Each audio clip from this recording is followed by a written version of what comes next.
So, you stare at your vocabulary flashcards for hours, right?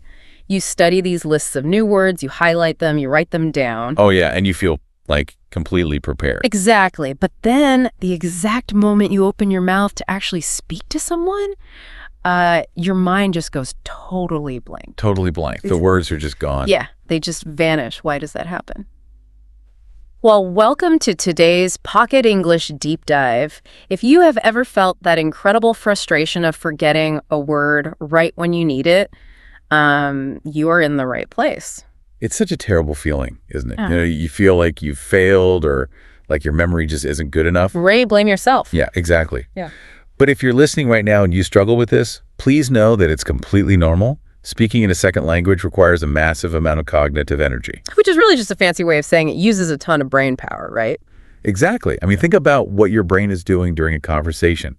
You're listening to the other person, translating their meaning, figuring out what you want to say back. Remembering all the grammar rules. Yes. And then trying to physically move your mouth to make foreign sounds, all at the exact same time. It's a huge mental workout. It's exhausting just thinking about it, honestly. Yeah. But that's exactly why we're doing this deep dive today. Our mission is to help you solve this blank mind problem once and for all. Yeah, we really want to help with that. We're going to show you how to throw away those boring study sessions, Well, and use some easy, natural tricks to make new English words actually stick in your memory forever. Because, I mean, learning English should feel rewarding. It really shouldn't feel like a punishment. Exactly. So let's figure out where things go wrong first. To stop forgetting words, we have to look at why our normal study methods fail. Right. And I think the biggest trap that, well, almost every learner falls into is what we can call the word list trap. Oh, the word list trap. You mean like studying long alphabetical lists of vocabulary? Yeah, exactly. I used to think this was the best way to study, too. But it turns out knowing the dictionary definition of a word doesn't actually mean you know how to use it in real life. That is so true. Just having a translation in your head is definitely not enough for a real conversation. No, it's not. I kind of like to think of a single vocabulary word as a loose puzzle piece. Oh, I like that analogy. Right, because if you memorize a list of 100 random words, all you have is a box full of disconnected puzzle pieces. Yeah, you can look at them all day, but you have no idea how they connect to each other. Exactly. To truly know a word, you need the picture on the front of the puzzle box. You need to see how that piece connects to all the pieces around it. And in language, that picture's context. Yes. Because when you stop staring at isolated puzzle pieces and start looking at the whole picture, by reading or listening to words in their natural context, you build something incredibly valuable in your brain. What's that? You build intuition. Intuition. Okay, so building intuition sounds great. But how do we actually define that? Like, how does it feel when you're speaking a language? Well, intuition is that feeling when you just know something is correct, even if you can't explain the rule behind it. Oh, right. Think about a time you took a multiple choice grammar test. Have you ever looked at a question and immediately known the right answer? Oh, absolutely. All the time. But if the teacher asked me why I chose A instead of B, I would just say, I don't know, it just sounds right. Exactly. That is intuition. You didn't access a grammar rule in your brain. You picked it because it felt natural. That makes total sense. And that feeling only comes from taking in a lot of natural English. When you hear and read words in real stories or real conversations, your brain secretly learns how the puzzle pieces fit together. So you naturally learn the grammar and the feeling of the word without even trying. Right. You stop translating in your head and you start feeling the language. Okay, so if natural context is the key to building this intuition, can I just sit back on the couch, eat some popcorn, and watch Netflix in English all day? Oh, wouldn't that be amazing? Right, because that sounds like the perfect study plan to me. I really wish we could just passively watch TV all day and become fluent. But unfortunately, that isn't quite enough. Oh, bummer. Why not? Well, your brain is smart. It's going to take the easiest path. If you just watch passively, the language kind of washes over you, but it doesn't stick. TV and movies are powerful tools, but only if you are an active participant. Okay, but how do I actually do that? Do you mean I have to, take a test after watching a show? No test. Let me share a personal story to explain how active watching works. Yeah, please do. So, years ago, I wanted to improve my German, so I started watching these German television dramas.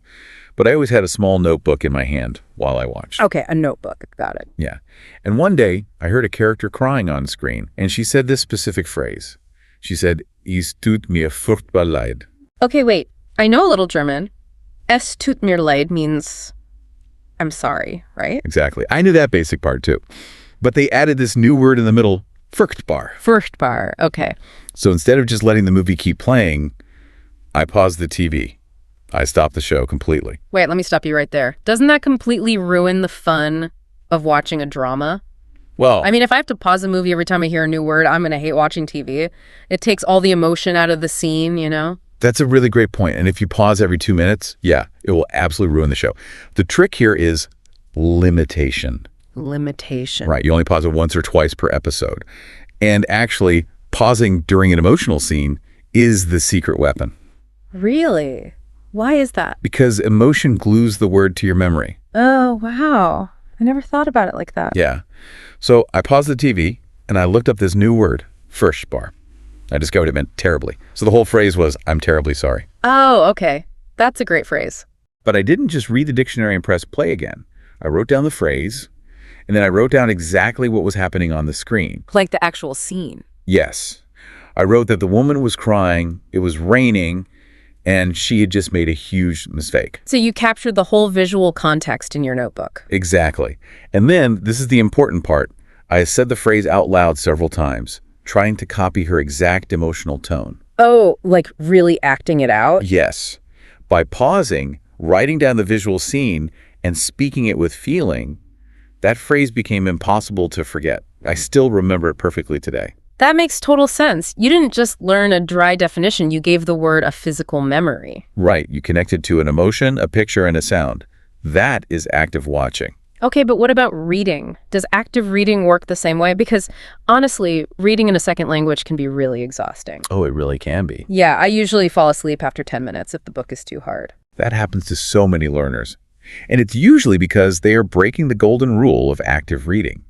Choosing the right material is everything. Yes, because if a text is too hard, you lose all that helpful context we just talked about. Exactly. If you have to stop every sentence to look up 5 different words, you completely forget what the story is even about. You just get frustrated and you quit. That's so true. So what's the golden rule we should follow? Well, you should choose reading materials where you find at most 1 unknown word per sentence. Just 1. Just 1 new word per sentence. Yep. If there are more than that, the book is just too hard for right now. Put it down and find something easier. That makes a lot of sense. Finding just 1 new word per sentence keeps the story flowing smoothly, you know? So you don't get bored, but it still gives your brain an opportunity to learn from the context. I think that's brilliant. It keeps you engaged, and it stops the reading from feeling like, well, like a chore. And here's where it gets really amazing. I want to share a shocking fact that completely changed how I view reading. Oh, I love fun facts. What is it? Did you know that reading for just over a half hour a day exposes a student to 13.7 million words over the course of a few years? Wait, really? 13.7 million words? Yeah. That sounds impossible for just 30 minutes a day. How does the math on that even work? It works exactly like compound interest in a bank account. You read a little bit, but those words repeat and repeat and repeat. Oh, right.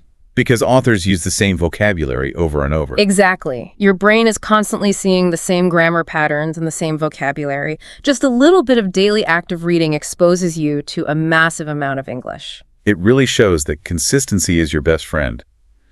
Small daily habits create huge results. Absolutely. So let's say you're doing this. You're actively pausing your favorite TV shows once or twice. You're reading your 30 minutes a day with a 1-word rule. Now you have a notebook full of new vocabulary. Right. How do you process all of those words without feeling totally overwhelmed? This is where most people make another big mistake. It's very easy to collect words, but it's hard to remember them. So my advice here might sound a little strange. Okay, I'm ready. I suggest a very strict limitation. I call it the 3 to 5 rule. You should only try to solidly memorize 3 to 5 words a day. Wait, only 3 to 5 words.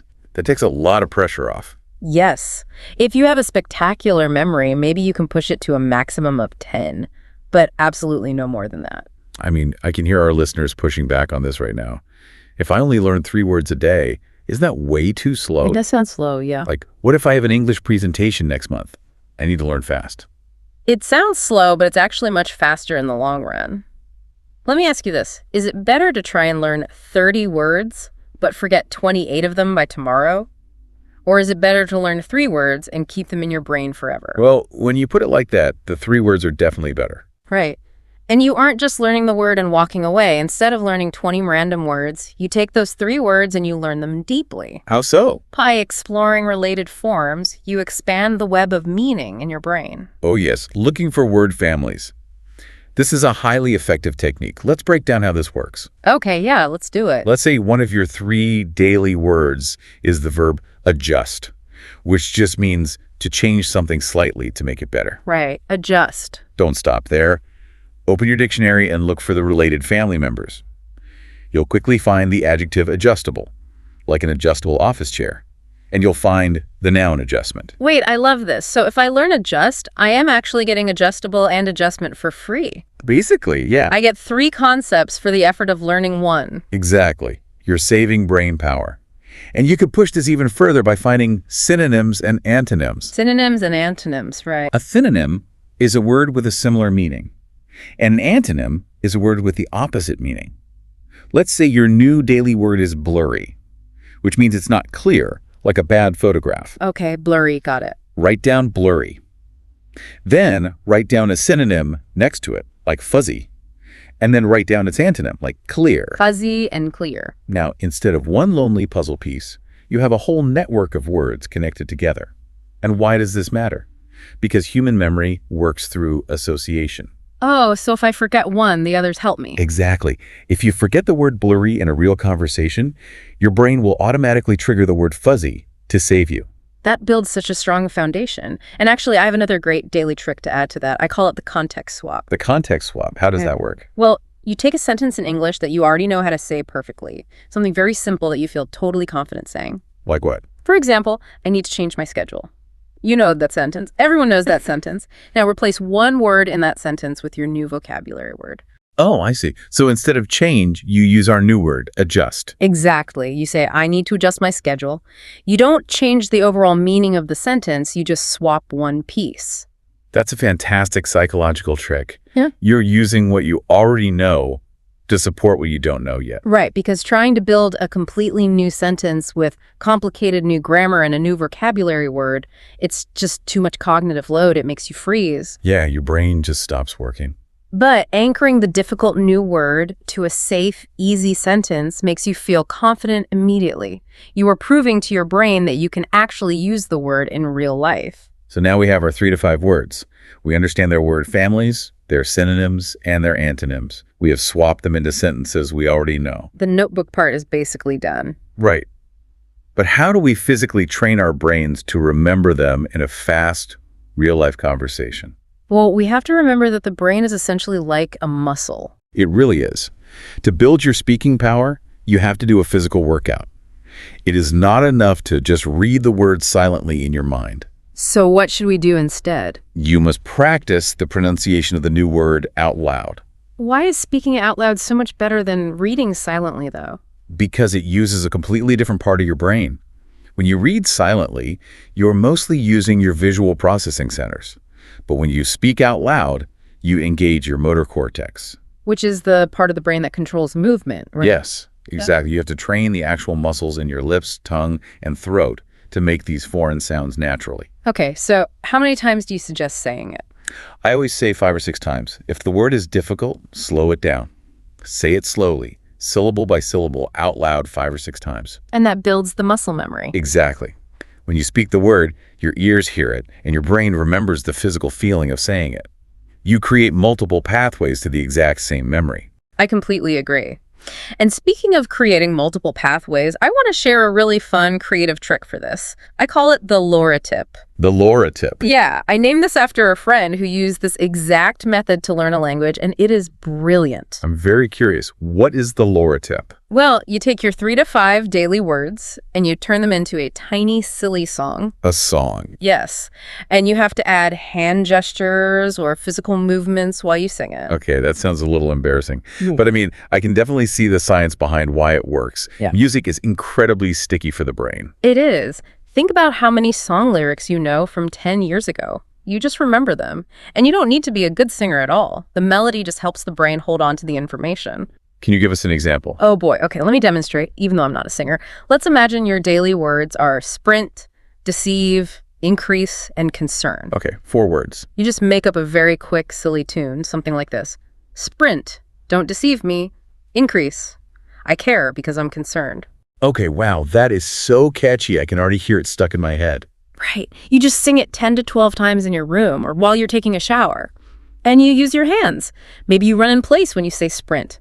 Wag your finger when you say deceive. That's hilarious, but brilliant. The movement and the melody lock those words into your brain so tightly you won't ever forget them. It takes 2 minutes, and it's actually really fun. What's fascinating about the LoRa tip is that you are doing what neuroscientists call multisensory learning. Multisensory learning. Yeah, you are engaging multiple senses at once. You're using your voice, your hearing, your sense of rhythm, and your body's motor skills. All for just one little word group. Exactly. When you move your hands and sing, you fire up so many different neural pathways for a single word. It makes it practically impossible to forget. I love that. But if singing really isn't your style, and I know it isn't for everybody, I want to share another highly engaging way to drill words. It's called grouping. Grouping. Now, hold on. Alphabetical lists are how every single textbook and dictionary in the world is organized. If I don't group my vocabulary notebook by A, B, and C, how am I supposed to organize it? Throw the alphabetical list away. Really? Yes. Alphabetical lists are boring, and worse, they are completely unnatural to how the brain connects ideas.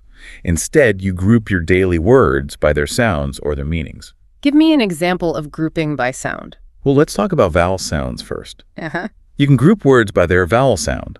Think of words that share the UR sound. Words like furniture, unearth, and burly. Ah, I see. Because English spelling is notoriously terrible. Words can be spelled completely differently but have the exact same vowel sound. Exactly. So by grouping them by the sound they make rather than how they look on paper, you practice saying them together. Your mouth is making the exact same shape for all 3 words. It builds incredible muscle memory. I really like that. It's so practical. What's another way to group them? You can group words by their rhythm and stress. Rhythm and stress. Yeah, English is a very musical language with strong stress patterns. For example, think of words that share a 3-syllable da-da-da pattern, where the stress hits hard on the first syllable. Da-da-da. Like what? Words like typical, period, numerous. When you practice them together, you physically feel the rhythm of the language. That's so smart. Let me try it. Typical, period, numerous. It feels like a drum beat. It is a beat. And as you practice these groups, attach a quick mental picture to each word to lock it in. So bringing the visual back in. Right. Imagine a typical rainy day. Imagine a heavy black period at the end of a sentence. Imagine a numerous crowd of people pushing together. You have the picture, the rhythm, and the sound all working together as a team. Okay, let's step back and look at everything we've covered today, because we have gone on quite a journey to solve this blank mind problem. We really have. We learned that we need to throw away those disconnected puzzle pieces, those boring word lists. Instead, we need to read and watch TV actively. Right. That means pausing the TV just once or twice during an emotional scene, writing down the visual context, and saying the words out loud. We also talked about not overwhelming yourself. The magic number is 3 to 5 words a day, but you learn them deeply by exploring word families, synonyms, and antonyms. Because depth is always better than speed. Exactly. And finally, we learned how to physically train the brain and make practicing fun. You can use the context swap to build confidence, create silly songs with the LoRa tip to use multiple senses, or group words by their rhythm and sound to build muscle memory. If you do these things, those words will be there waiting for you when you need them.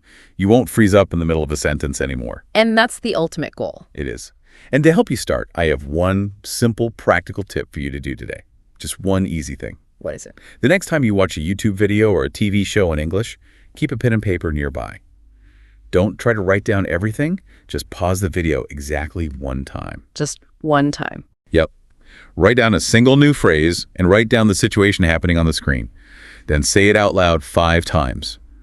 That's it. Just one phrase today. That is completely achievable. Anyone listening right now can do that today. And before we go, I want to leave you with a final thought to mull over. Okay, let's hear it. We often stress out thinking we need to memorize thousands and thousands of new words to be considered fluent. We chase these big numbers, hoping a massive dictionary in our heads will save us. Yeah, a lot of people feel that way. But fluency isn't a dictionary. Fluency is muscle memory. It's the physical connection between your brain, your mouth, and your emotions. What if true fluency is simply having a deeper, more playful relationship with the words you already know? I think that changes everything. It means speaking confidently is already within your reach. You just have to start playing with the language. Exactly. Start playing with it.